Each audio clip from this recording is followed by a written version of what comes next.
Hey guys WhatsApp, আজকের এই ভিডিওতে আমরা কথা বলবো ব্রহ্ম অর্জুনের ট্রেলারটাকে নিয়ে। তো ব্রহ্ম অর্জুনের ট্রেলারটা কিন্তু অনেক দিন হয়ে গেছে বেরিয়েছে এবং আমার কিন্তু সেটাকে নিয়ে কথা বলা হয়নি। ক্ষমা চাওয়ার মুখও আমার নেই, কারণ আমি বারবার প্রত্যেক দিন এসে ক্ষমা চাইছি। এই জিনিসটা আমারও কিন্তু একদিক থেকে ভালো লাগছে না। তো চলো এই ভিডিওতে আমরা কথা বলবো ব্রহ্ম অর্জুনের ট্রেলারটাকে নিয়ে এবং এই সিনেমার ট্রেলারটা একসাথে তোমার সাথেই দেখবো। আমি কিন্তু দেখিনি এবং এইটা একটা রুটেড মাস সিনেমা, কমার্শিয়াল সিনেমা। তো সেইটা দেখে কিন্তু ভাল লাগছে। রোহন এবং অনিন্দ দুজনকে দেখে কিন্তু বেশ ভালো লাগছিলো এই সিনেমার টিজারে। এবং চলো বেশি কথা না বাড়ি দেখি তাহলে কেমন হয়েছে ট্রেলারটা। 1 2 3 স্টার্ট। সময় এসে গেছে ম্যাডাম, তার আবার ফিরছে। It's all written here madam, পড়ে দেখবেন।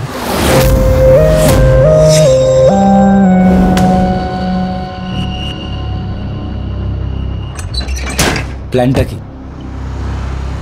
গাঁড় ফেটে তক্তা হয়ে যাবে, কিন্তু সামলাতে পারবি তো? টাকাই ধরম, টাকাই করম। ভিখারির জনম, রাজার মরণ।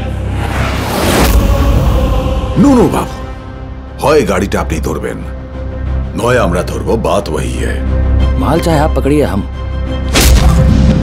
मिल बांट के खाएंगे तो अच्छा।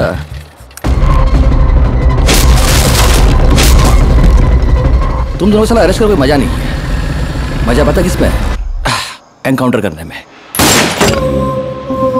আরে তুমি তো এখানের 2-4 দিনের মেহমান, খাবে দাবে কলকলাবে আর বগল বাজিয়ে ঘুরে বেড়াবে। আমার আব্বুর ধান্দার একমাত্র উসুল, কাউকে বিশ্বাস করুন। ওকে ছেড়ে দাও। ছেড়ে তো দেবই, তুমি বলছো চাচি, আর আমি ওকে ছাড়বো না। মেজবিন, হাসতে নিজেকে শিখতে হয়, কান্না তো পুরো দুনিয়া আমাদের শিখিয়ে দেয়।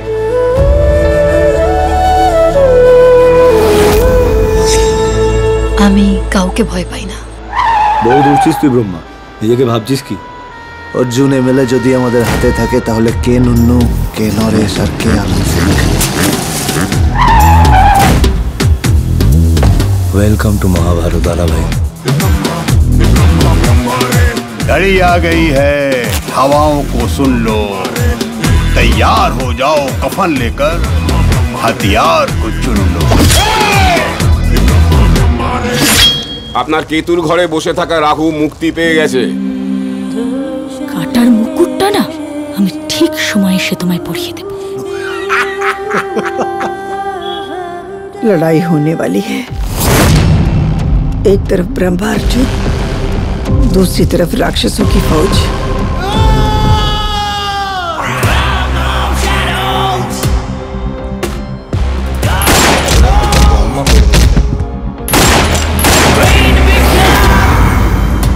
গালুড়ি আমার ছিল, গালুড়ি আমার আছে, গালুড়ি আমার থাকবে।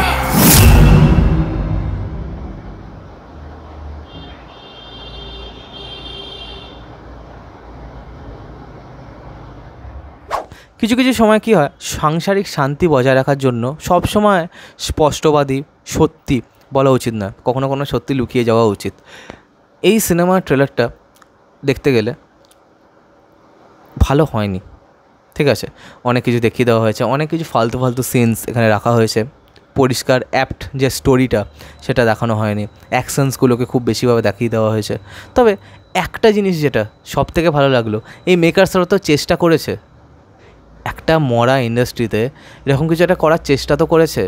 এই সিনেমাটা গ্রামে শ্যুট বা যাই হোক, সেরকম কোনো বড় স্টার্স নেই এখানে, ভালো ভালো অভিনেত্রীদের কিন্তু আনা হয়েছে। তাহলে এটা কি একটা পজিটিভ পয়েন্ট হতে পারে না? এই যে চেষ্টা যদি করে মানুষ, তাহলে এমনি না সে যে কোনো জিনিসকেই সুন্দর লাগে। কিন্তু কোনো মানুষ যদি অনেক খরচা করে চেষ্টাটা না করে, তাহলে কিন্তু সেই জিনিসটার কোনো দাম থাকে না।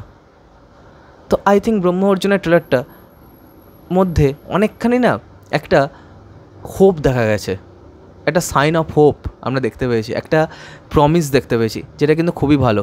আমি এই ট্রেলারটাকে নিয়ে বেশি কিছু বলবো না। আমার কিন্তু অ্যাকশনের সিনগুলো বেশ ভালো লেগেছে এবং রোহন এবং অনিন্দ দুজনকে দেখেও বেশ ভালো লেগেছে। I really like them. প্রিয়াঙ্কাকে দেখে আমার অতটা ভালো লাগেনি। বেশ কিছু জায়গায় বোল্ড ডায়লগ ছিল এবং লাস্টে আমরা বসুলি ভাইকে দেখতে পেয়েছি, সেটা ইটসেলফ একটা মজার ব্যাপার। বলিউডে সবাই এরকম করে অভিনয় করে না, এবং লাস্টে মনে হয় একটা ক্লিপ হ্যাঙ্গারই এরা সিনেমাটাকে ছাড়বে। এবং এটা বলা যাচ্ছে না যে দুজনের এগেনস্টে যাবে নাকি, যদি যায় তাহলে আই থিঙ্ক এই সিনেমাটার জন্য মেবি ভালো হবে না, কারণ কি দুজনে যদি একসাথে লড়াই করে তাহলে আই থিঙ্ক ব্যাপারটা আরও বেশি ভালোভাবে জমবে। তো চলো আজকে আমাদের ভিডিওটা এখানে শেষ করলাম। কমেন্ট করে তোমরা বলো তোমাদের কেমন লেগেছে ব্রহ্ম অর্জুনের ট্রেলারটা, আর সাবস্ক্রাইবটা প্লিজ করে দাও যাতে আমার সাথে তোমাদের আবার দেখা হয়। Bye bye.